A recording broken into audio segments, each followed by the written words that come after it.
Well, hello. My name's Penny, and this is Penelope's Chin Wag, and it's just a chin wag, a fascinating fact. Oh, it's a little bit with Pete this week, and a film. I don't know what. Oh, I nearly didn't do it. Oh, that's how I'm feeling. Do you ever get like that? Oh, do you know why? Well, Pete's not that well, and that always throws me out. So that's one. He's fine. I think it's a coldy, one of those where you just feel like, oh, but if you stay in bed, you feel more achy than if you get up. So he's up, but wandering about. Yeah. Still, it's not too bad. It'll be better by tomorrow, I'm sure. But so that made it all a bit like that today. And then what else happened? Oh, I was looking forward to Ali Pali. I think my friends have gone up there today. So I'm feeling all left out, down here. No, I want to be there rummaging amongst the stalls. But no, we've got it was too expensive for me to go Thursday, Friday. When I say too expensive, you could spend that money on crafting because I would have to go, during the rush hour time. Not rush hour, but Oh, is this going to be another outtake? Well, anyway, I decided to go on Saturday because the train fare's not so bad. We can leave early in the morning. You've got to make the most of the day. You don't want to travel after all of that time when the commuters are, although I didn't really want to travel commuter time, which is why we chose Saturday. My friend got the day off work and we were going to meet our friends up there Saturday, rail strike. So that's that. And then I ummed and ahed, shall I go Thursday or Friday? My friends who live up there 10 minutes away think they've gone today. So I'm all feeling like that. And then Pete's like that too. Everything's like that. So I thought, I can't come on feeling like that, can I? What else contributed to that feeling? I know. I've got so much to talk about craft-wise and so much to show you. Why? Because I've been working out all my autumn and winter makes and I've got them all in the lovely, but I didn't go for the baskets last week. I went there and thought, no, I'm using my big wicker basket that I put my ironing or my washing in. So I've commandeered that. And do you remember I made quite a lot of project bags a few months ago? I wanted to make them to see if I could, because until I started watching podcasts, I didn't realise people had project bags. Never heard of it. I just had a project and I did it. But now life's changed a bit and I've got lots of projects on the go. I've got another one. I've just phoned the wool shop and I've seen some nice wool down there. Well, because I wasn't going to Ali Pali, I went down there and spent a couple of hours one day, another hour the next, and it's lovely. They've got an armchair there and I just sat and enjoyed myself, worked out what I'm going to be knitting. I've gone through all my stash, so I'm going to be using some of that too. I've finished the habitation throw, my blanket, and I've collected the quilt Storm at Sea one, Sailing Away. But that's why I felt a bit overwhelmed because my quilt's large and my habitation throw is just a lovely blanket to put all over you, on the settee. But it's not quite dry. And I'm doing round the edge of the quilt. When you sew binding on a quilt, you make it double. So you get a piece of fabric like that. You fold it over, iron it, make it double, sew it on with all the raw edges together. And then when you turn it over, you've got a lovely, neat edge, no raw edges, they're all inside. And at the minute, I'm hemming all the way round. So I felt overwhelmed. I said, how do you feel? Overwhelmed. What do you want? Oh, I just want to sit down and read. Oh, there's another reason I felt overwhelmed. I'll make a muck up of it. That's what I thought. What do I need to do? Well, I need to say I'll show you next week. Don't talk about it all at once. I get overexcited. So that's what I'm going to do. I'll show you over the next few weeks what I'm making over the autumn and the winter. I'll show you my finished things, like the quilt. I'll have it here and show you when I've done all my blanket will be dry, so I might even have that all round me. And yes, don't make it difficult. So that's what I'm going to do. The other reason that I'm feeling all like that is because Mum needs a new blue badge. In GB, in Great Britain, we have blue badges, which means you can park, if we go to the hospital, we can park we can park outside without having to go to a designated parking space. However, her one needs to be renewed. But I can't renew it because even though Mum can't see, she can see a bit, thankfully. And she has been in the past registered as partially sighted. And they now no longer will take for a blue badge partially sighted people. You have to be severely. And so now we've got to see the consultant. And she went to see the consultant about 3 weeks ago, and she wants to see her in 3 months. So probably we've got a couple of months, if that all works out like that. And then we'll see the consultant, and then I'll get a new severely sighted, and then send that off to the Kent for the blind, and then I can apply for a blue badge. It's rather long-winded, and that means we're going to be quite some time without one. So I thought, I'll phone the consultant's secretary. I'll get that all sorted, but she's not there. So that's my day.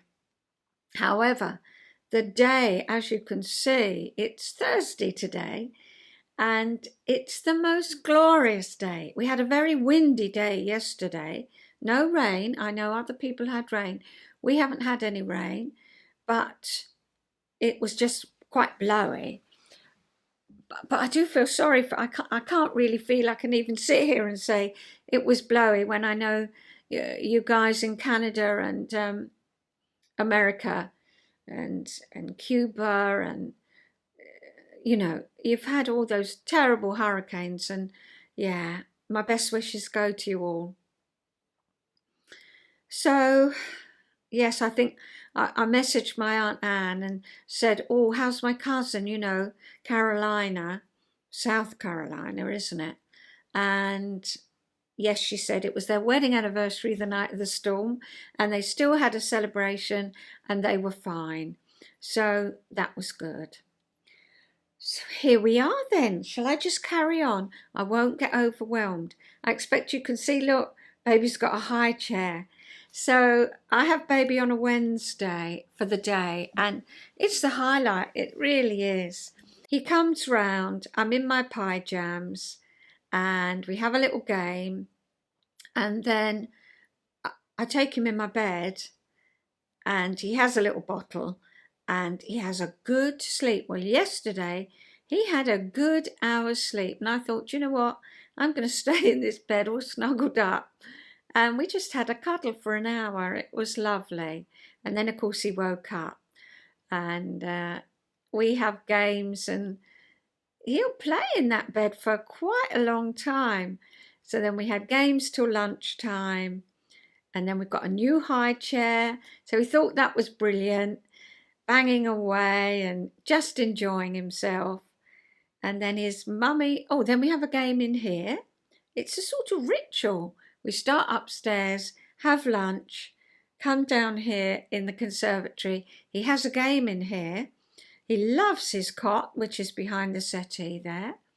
And then his mummy comes to collect him, and we say cheerio. So that was my day yesterday, and I thoroughly enjoy it.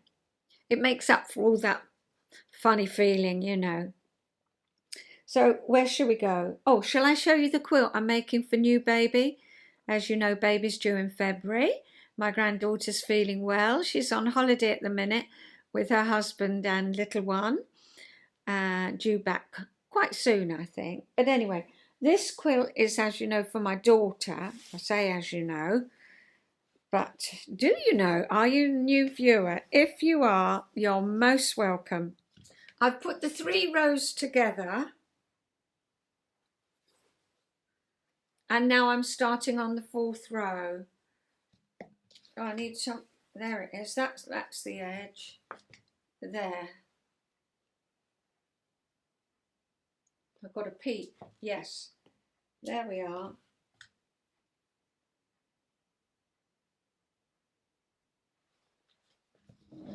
So that's my 3 rows sewn together. I'm liking it.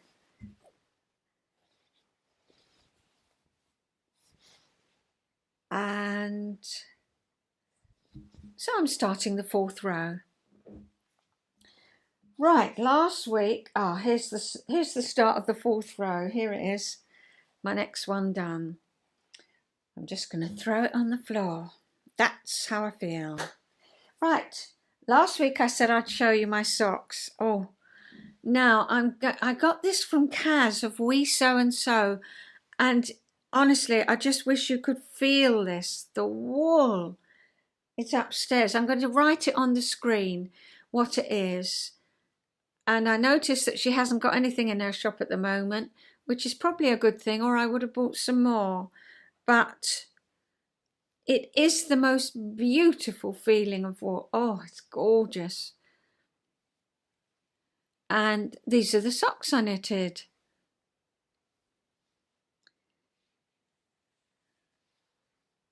They're lovely. They're really lovely. Lovely for me anyway. I love the colour. So that was the socks I was telling you about last week. But I also thought, now can I do a toe up?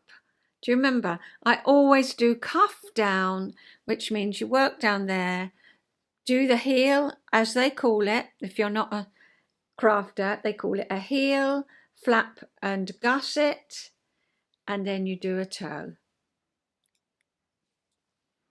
But I thought, can I knit toe up? Would I want to? Do I need to? Well, I thought, yes, I want to. So it's a completely different way of doing it. And I've done one in my project bag, labelled. You see, I've been very good. I like this project bag. And I've got this much wool left over, and I know I haven't, because I've only done one toe up sock. So with a toe up sock, I knitted, and this is Kay Jones umbrella toe, and then I knitted, you just knit straight. Actually then you knit straight along tube. I did a contrast cuff, and then you put your needle through one of these rows, you put your needle through, and then you put your needle through 2 rows down, and that middle row you cut. And because the stitches are on those 2 needles, nothing's going to fall apart, but you then start knitting and you make your heel. And this is the umbrella heel, and they fit lovely. The other thing that's on my definitely to do, I've sorted this out, it was on my wish list, but I'm going to do them, is the Songbird Mittens by Erica Huser. And I want to do that in these colours. This is my Silver Darlings hat. It's a lovely, I have shown it before, right at the beginning when I started doing Chinwag, and it's a lovely crown, and these represent all the sardines that they used to get, and the women used to gut them, and they're called Silver Darlings. So I knitted that a lot, well, yeah, and so I want to do the mittens the same. Although I feel to send off for more wool when I've got so much wool is a bit, yeah, it's a bit extravagant. So I'm going to look through my stash and see what I can come up with. And then I said, oh no, I'm going to show you that one next time. Otherwise I'll go on and on. I said I'd show you my coat. Now, can you hear it crinkle? It's very, very light. It's completely waterproof. It's got a lovely zip, so if you want to sit down for a long time, you can, you know, make that easier. I'll put it on.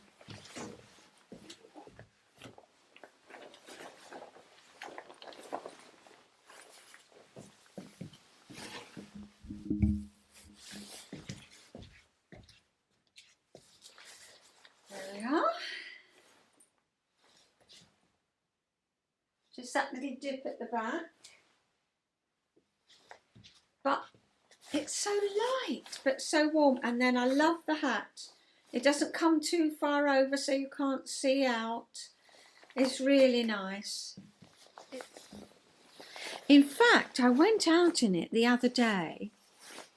Actually, it was a bit warm, but I went out and see, this goes nicely with it.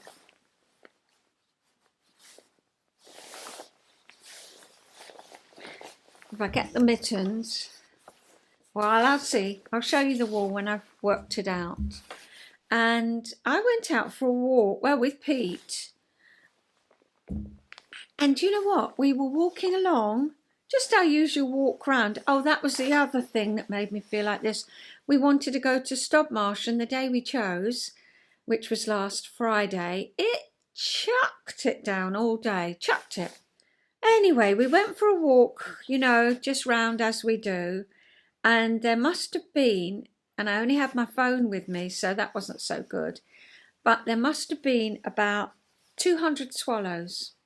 So in October, and they were all flying round us. It was absolutely beautiful. And you can't get it on your phone, but it was just made the walk. It was special. So that was nice. I didn't need my boots. These are my boots, look. They're rubbery and lovely fur lined. So they're going to be super for going out and about, walking along the seashore.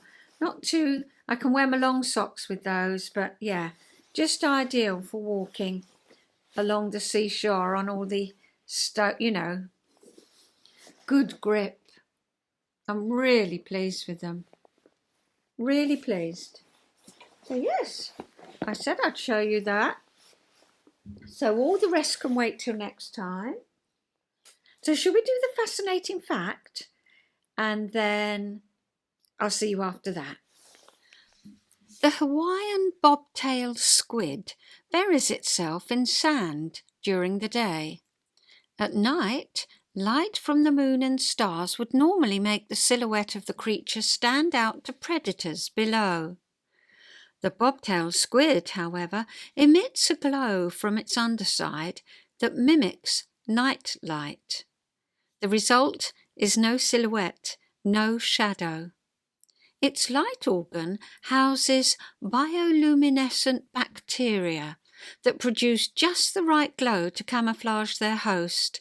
Any predator gazing up from below sees only moonlit sea. The bacteria may also help to regulate the squid's sleep-wake pattern. This interests researchers because the bobtail squid may not be the only creature where there's a link between bacteria and daily rhythms.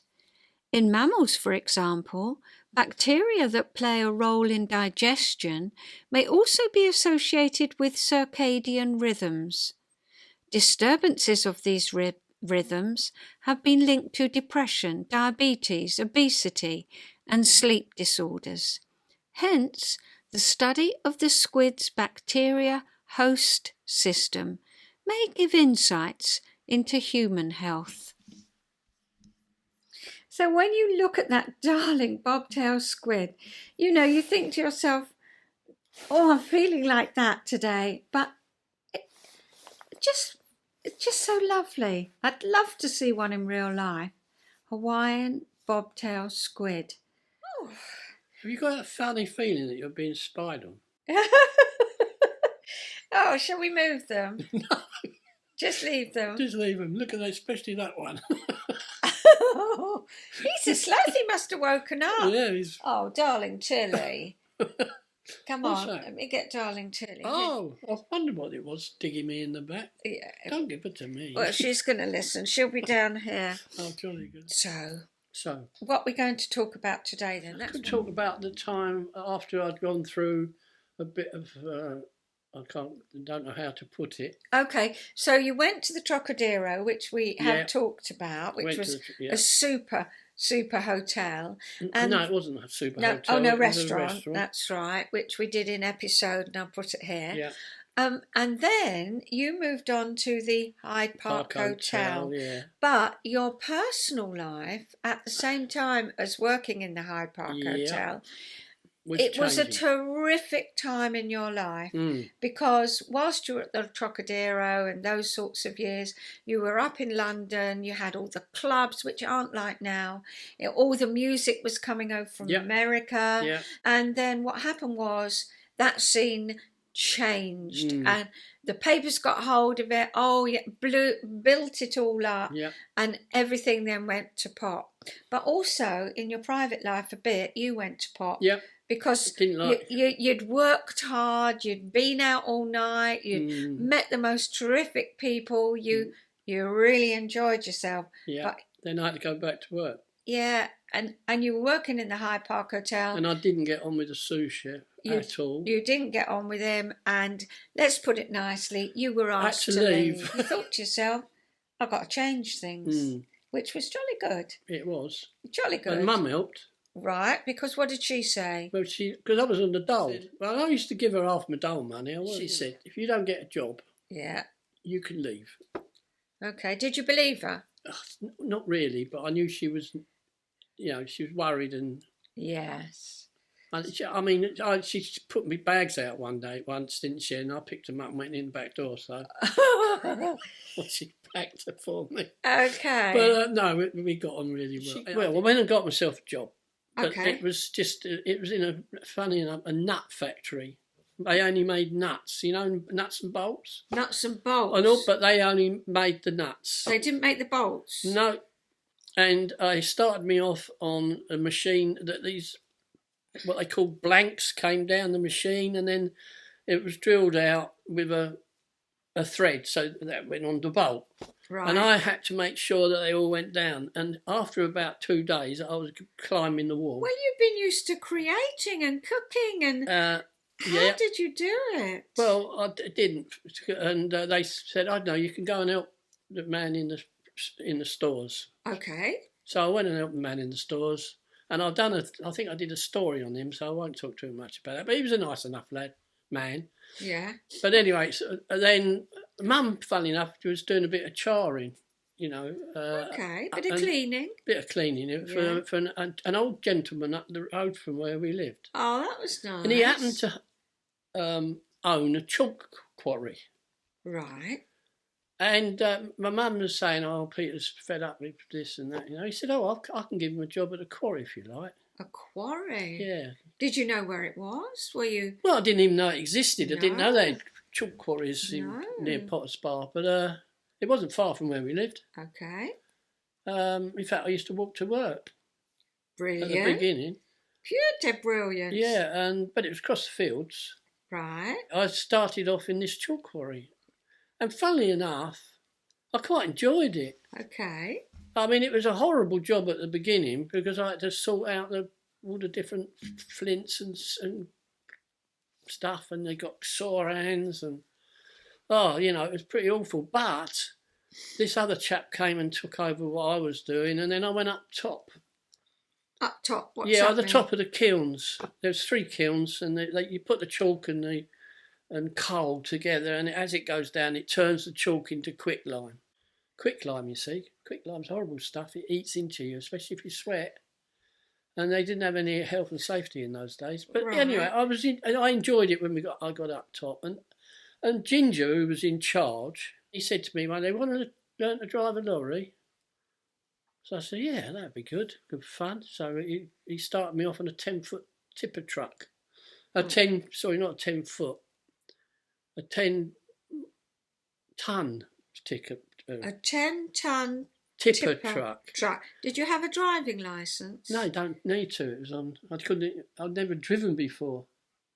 You don't have a driving licence in a quarry. You only have it if you go on the road. Right. So here you are without a driving licence. So it was being asked to drive. Yeah. A 10-ton tipper truck. That's how I learned. Yeah. That's how you learnt to drive. Yeah. So it was good fun. Ooh. And I bet it was good fun. Well, it was a diesel engine, obviously, and you could wind up this little thing which put the revs up, so you didn't have to do anything. You just steered more. Look, put your foot on. You obviously stop go, but then it went along all right. Okay. And that's how I learnt to drive, and I got better and better at it. And in the end, I was slinging it around the quarry and reversing 100-foot drops and tucking this because I used. How do you reverse up to 100-foot drop? Right. Well, you've got the quarry top, and then the quarry goes down, and you've got a railway sleeper there. Yeah. And you reverse the lorry until you hit the railway sleeper. Yeah. And then you tip your load, and it all goes down. Right. And that load gets bigger and bigger. And the load was what they called mushroom chalk. Right. And mushroom chalk was what they used to spread the fields with around Potter's Bar because of being London clay. Yeah. It needed softening up or whatever chalk does. Oh, okay. So in the end of the summer, we'd have this huge stockpile of mushroom chalk, and all these lorries spreaders used to come in and go off and spread all the fields. So we made a fortune. Right. Because we got bonuses on everything we did. Okay. And that's another reason I liked it there, because 1 week wages bought me a car, insured it and licensed it. And it was Hillman Minks. Yeah. And I had about 8 people in it. And of course, no seat belts. I hadn't passed my test, but a couple of my mates said so. I don't know why. We always went in my car, and Mick or somebody. And they always met round your house. And they always met around my house. So you loved the job. Yeah. It was summertime, was it? I went through one summer and 2 winters. Okay. And 1 summer and 2 winters, and then 2 winters. I know, but I was then getting a bit fed up again, itchy feet. Did you get good at the job? Yeah. Yeah. But I got very friendly with Ginger. That was his name. He signed himself Ginger. Oh, he was an old countryman, yeah. Ginger haired and ginger beard, not big beard, just a little beard. Yeah. And he taught me how to drive, taught me all the bit. But he had been in the army, and I joined the territorial army. Right. What, at the same time as this? Yeah, because there was a tank transporter squadron in Barnet. Right. And it was a territorial army one. And of course, I was learning. I didn't have a licence, and so I was going to enhance my licence by getting an army licence. All my mates did it because they said if you get an army licence, if you're going along the road and you're doing a bit over the speed limit and a policeman stops them, if you show your licence, it's an army licence, they can't be bothered to nick you because it all has to go through. It's called Queen versus the Queen. Oh, right, and you so have. It would be the King versus the King now. Yeah, King versus the King. So supposedly what happened was they send it over to your company commander, and he'd deal with it. Okay. Well, they used to think it was a laugh, the company commander, so they'd fine you threepence or something. So I think times have changed since then. But anyway, so we all went and joined this tank transporter squadron, but I quite liked it. And Ginger said, well, why don't you join the army? Okay. So here you've gone from being a chef to work, well, doing a few little bits of nuts, not bolts, doing the chalk quarry, giving up you know, that lifestyle that you had, but still having loads of fun. No, you had loads of mates and you were out and about. all the time. You've got your own car. Yeah. And now you're thinking of joining the army. I know, it's silly, isn't it, really? What did your mum think? She didn't mind, you know. She didn't mind? No, not at all. So did you join the army? I did. Okay. But I went to the recruiting office. Yeah. And I said, you know, to join up. And he said, where do you want to go in? I said, I want to go in the tank transport. I forget what they call it now, but ordnance or something. Right. And he said, you got any qualifications for anything? I said, yeah, I've got sitting guilds for catering, for cooking. He said, you got, what sitting guilds you got? I said, 151. And he said, you're an idiot. I said, why? He said, you want to join the catering corps. If you join the catering corps, within months you get promotion. He talked me into it. So I joined the army and went for them to teach me how to cook. And when I got there, because I started teaching my instructor how to cook, because he was taking his 151 sitting guilds. I said, I've already got that, mate. Yeah. Oh, you can help me out, he said. So should we talk about the army We'll talk about the army next time. But yeah, so I've gone full swing. I was back to cooking. So we'll say cheerio and we'll see you next time. Right. I hope you enjoyed that. So next time it'll be about his army days. I'm going to go out now and hopefully I'm going to take the last remaining flowers in the garden. I hope to make a short little film. I'll see you next time. Have a lovely week. Do take care of yourselves. And I hope this sunshine keeps up. I think it's going to for the next few days. Bye-bye.